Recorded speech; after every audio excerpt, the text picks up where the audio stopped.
Good morning. This is Daniel Posney with Shifting Perspectives, and really exciting to offer this topic. It's about inappropriate behaviors and healthy boundaries. I remember I went to a wedding some years ago with my family, with my relatives, and I was having conversation, having a beer with my uncle Gary. And my uncle Gary was my father's brother. And we're sitting there, and he says, I want to talk to you about your dad. And my dad was just one of these guys that everybody liked. And we had a Land Rover back in the 70s. And I just remember him fixing the Land Rover and mowing the lawn and, building stuff. And he was in the garage and he worked two jobs. And he was a cook at Love's Restaurant. He and my mom had a Mother Butler's Pie restaurant in LA. And he was a master scuba diver. And my other uncles were sheriffs, and so he would go to the obstacle course and do the obstacle course just for the fun of it. And I remember him throwing up afterwards. And he was also the one that we kissed goodnight, and he was the one that kind of really gave us that nurturing. So when my uncle was talking to me about him, he says, when we went to high school, there were some gangs. There were some Mexican gangs and white gangs and this gang and that gang. And he said, people got picked on and beat up and stuff like that. But he says, nobody effed with your dad. He said the F word, but he said, nobody messed with your dad. And that really struck me. And it made me wonder, why did no one mess with him? And he wasn't like he was a badass. It wasn't like he was really big. He was probably, 5'9" or something. And with a receding hairline, he didn't really kind of come across as really a tough guy. And he was in drama. He was, was kind of a very kind of eclectic person, I guess. But I think about that. Why did no one mess with him with all that stuff going on? And I've thought about that over the years, and with my own life experience, it was just come up that I want to talk about a couple things here. One is narcissists and bullies and abusers. And it's where we put a lot of, well-intentioned meaning or well-intentioned focus on the abuser and the narcissist and the bully and how they're the problem. And they are. But we miss an opportunity to create and to integrate the healing that we could use in our life. If we keep on blaming the outside of ourselves, it just becomes a path that will never get to the true healing that we're destined to have. So what I want to talk about is something that may prickle some people. It may even piss you off a little bit, but what I'm talking about is radical honesty. So how I want to approach this is, there is a certain energy that I embody. And, when I was younger, the energy that I embodied was very kind of loose. I didn't really know who I was. And for me to know myself in an integrity with myself, or know the boundaries of who I am and what my needs are, I had no idea what you'd be talking about. So I just kind of went out there and did my thing. And it's kind of like you just kind of blind. And I remember the way that I used to treat girls, very unconscious. And it's not who I am now, but I see how being in that, let's call it a room. Let's call that the room that I existed in, the world that I existed in, vibrated at a certain frequency. And in that room, there's all the examples of that frequency. So, there's this saying in spirituality, you create your own reality. And well, why did you create that, Daniel? Why did you bring that into you? And that just saying it that way is a pretty insensitive way to go into that. There's some truth to it, but there, like a lot of things, there needs to be a little bit more explanation. So yeah, I did attract that, but not because I deserved it, not because I'm wrong, not because this is payback, or not because karma works that way. It's just that when an abuser is looking for someone to abuse, they're not looking for the strongest person. They're not looking for someone that walks in the room and you could feel their energy. They're looking for someone that doesn't really know their energy. And that's who I was. I was a person that didn't really know what he stood for and who he was and what my determination of self was. I didn't have a list of things that said, I am blah, blah, blah, blah, like I have now. So it took me a little while, decades, to find out what that was. But when I didn't know what that was, I was telling Valerie about this scene. I'm going to be very, very vulnerable with you. I was in the Navy, and I was just very vulnerable and insecure, totally insecure, even though I was in the Navy. There was somebody said, hey, we're inviting you to go watch the football game. There's like a Super Bowl game or something. And I don't remember too much about this, but I remember going to this house, and we started watching football. I remember being in this room, the football game was playing, and this guy goes, hey, it's really hot. Do you want to, I got some extra shorts. And it seemed very, it seemed very honest and, what's it called? Innocent. And so I put on the shorts, and I noticed they were a little snug. But where I was at that time, so there's this idea, psychologic idea. Anyway, there's this idea, and it's you freeze or fight or flight. So what I would do in that time in my life, I was freezing. I would freeze. So if something come up to me and I didn't know how to react to it because I just didn't have the awareness of it, I would be like a deer in headlights. I would just freeze. Some people fight or some people run away, but for me, that's what you would do. And that lasted for a long time. And so what I did, I just kind of froze until he put his hand on my ass. Then I went, hold on a second. And I don't remember exactly what I said, but I remember I did not watch the end of the game. And I remember going back to my room and just I was kind of freaked out. I just didn't know. I don't remember being angry about it, but just really confused.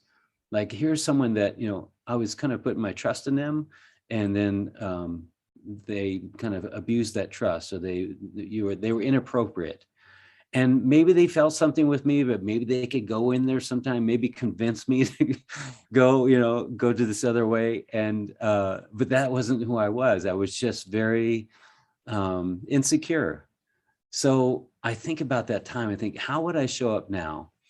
And I know there's this tendency for some of us guys to go, I would beat his ass. I would tell him, you can't do that to me, kind of thing. But even in that, I feel like there's some insecurity. And I believe that the way that I would go into that now, I would just laugh. I would say, dude, hold on a second. These shorts are a little bit too tight. You're kind of being inappropriate. So I would love to watch the game because I'm really excited about the game. But that's kind of inappropriate. So leave that for someone else. I'm not your guy, kind of thing. So it'd be like really upfront and honest, and like taking the heat off of it, just, kind of laughing at it a little bit, but just realize that, I may have been your target in the past, but I'm not anymore. So wouldn't that be a great thing that if someone had expressed inappropriate behavior with us that kind of crossed our boundaries? So we asked ourselves, why did that get kind of attracted to me? And I really want to stay away from because I deserve it, because I'm weak, or any of that stuff. It's just that the way that we feel about ourselves, or way that we don't know ourselves, the way we don't know our own needs, we tend to kind of have the boundaries of into ourselves are very open. And the right people kind of look into that. And here's where I want to go with a little compassion for the narcissist and the abuser and the bully. There's a reason why they're targeting people for that.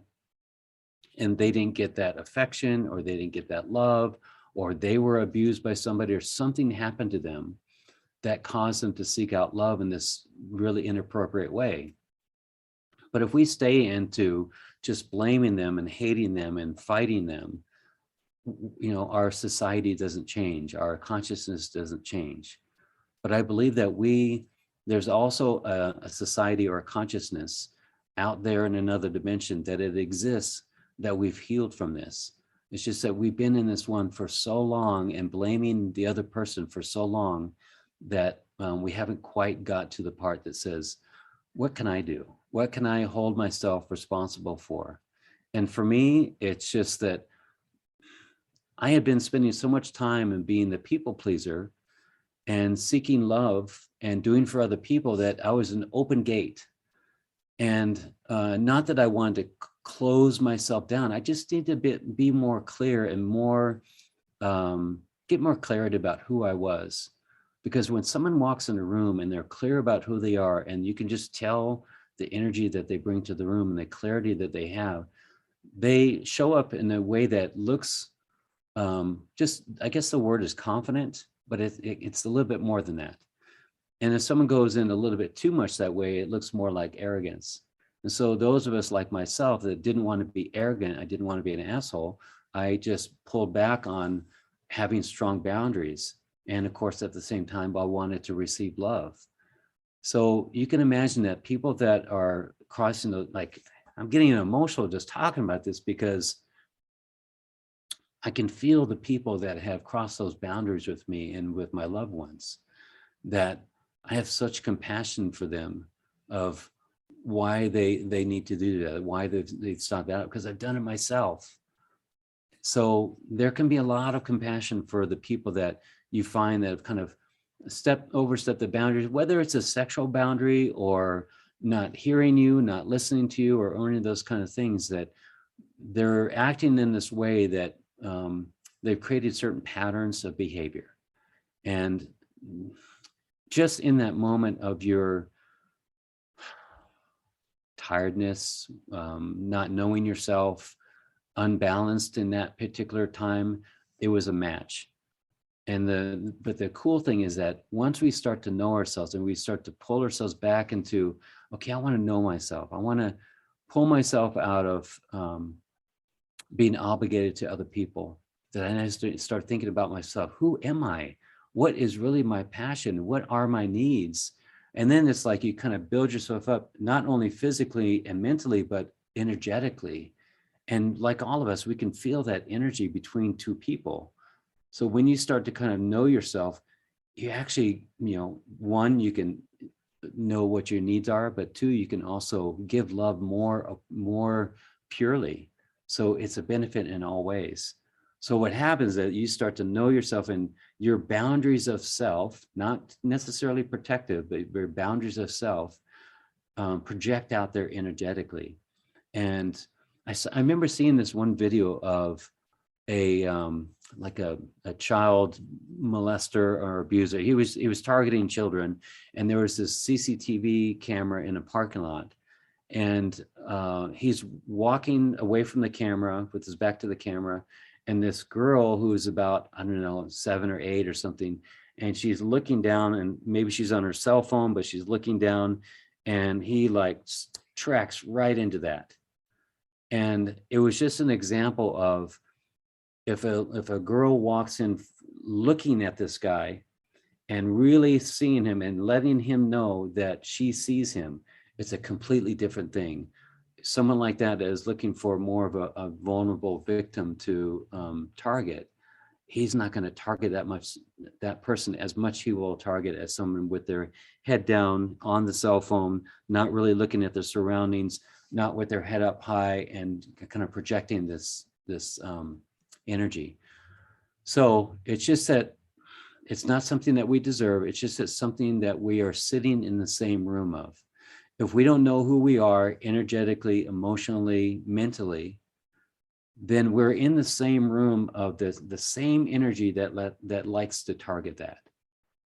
So that's what I wanted to say about that. But anything that people kind of cross your lines of, maybe someone's talking over you. And, I used to have that too, where I was in a relationship where, she would just talk over me and just talk and talk and talk, and I could never get a word in. And that used to piss me off. I go, oh my gosh, she just never lets me talk. But if I'm really honest with myself, if you're really honest with yourself, you can look at the patterns of what you've been living in. And where I was at that time, I didn't know myself. I didn't know what my own needs are. And so I didn't project that. And it's not all of what you do and say, like, saying to the world, these are what my needs are, it's not necessarily all physical. It's more of an energetic thing. So the way that I was not projecting myself as a sovereign being with its own needs, I was kind of in the background, just letting her be, basically a diva. So I needed to find myself so that she could be who she is, but I get to be who I am. And that's where, so you could say that I was being inauthentic. I know that seems kind of weird, but because I wasn't being my own power, my own sovereignty, with my own needs and with my own determination, I was really inauthentic. And I used to think that I didn't want to be authentic because I didn't want to be arrogant and stuff like that. But you don't have to be. It's just a determination of who you are and what your own needs are. So I hope that helps. Just know that when people are kind of being inappropriate with you, either physically or communicative or sexually or whatever the thing is,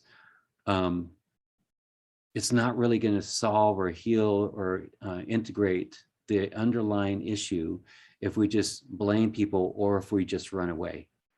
That unfortunately, that thing kind of needs to be addressed. And there's something that you could say is going right to the person and with lots of love and lots of compassion. I just want to talk to you about something that's really, it's even hard for me to talk about, but I feel like I need to say something, and it's something that made me feel uncomfortable. Can I talk to that with you? So it's a whole lot different than going up to the person, hey, you really da da da da da, and that person's gonna, not get the healing that they really need, and it's never going to really get addressed. But if I feel like if all the times that I've gone really gently, really lovingly to the person, I remember there was a guy in town, and he was kind of targeting single women, like moms, and he would really, tell them how beautiful they were and talk them up and down, and on the outside, it seemed like he was a good guy, but there was some kind of sociopathic tendencies there. And the women that I was talking to started to complain about it. They didn't feel very safe around him, even though he was saying all these nice things. That's kind of what a sociopath does. They build people up and then they manipulate, and they become a little bit narcissistic in this way. And it was hard, but I kind of called a meeting with this guy, and he was a really buff, like strong guy, and kind of intimidating. But we had a talk, and I just said, I kind of just spoke my truth about it. It said, this is what I've been hearing, and this feels to me like this kind of thing, but I want to hear from you. And he went into this whole kind of narcissistic thing where they're the problem, it's not me, and da da da. And it got kind of tense for a little bit. Like I felt like he was going to punch me or something. But it was part of setting boundaries. It was just kind of in the most loving, tactful, brotherly way to speak to someone and have that kind of conversation. And like I can feel that part of me inside this is, I don't want to lose the friendship of this guy. I don't want to lose his love. And yet there's this, like everyone is, they're all calling me to be my greatest self. And I would just leave this with this last thing with you, is that everyone that you're having some kind of inappropriate behavior with, everyone is here to love and support you. Everyone is calling you to your highest version of yourself. And those things that cause you to be stirred up and, oh my gosh, how do I deal with this? It's because it's been maybe even ancestral, like, and from your ancestry, that you're finally breaking the chain of that. And that's why it's so critical in you. That's why it feels so terrible, is because it's so deep within you. And that's kind of what it was for me, is that it was so deeply ingrained with me that I didn't want to address it until I finally did. So thank you so much for listening and watching.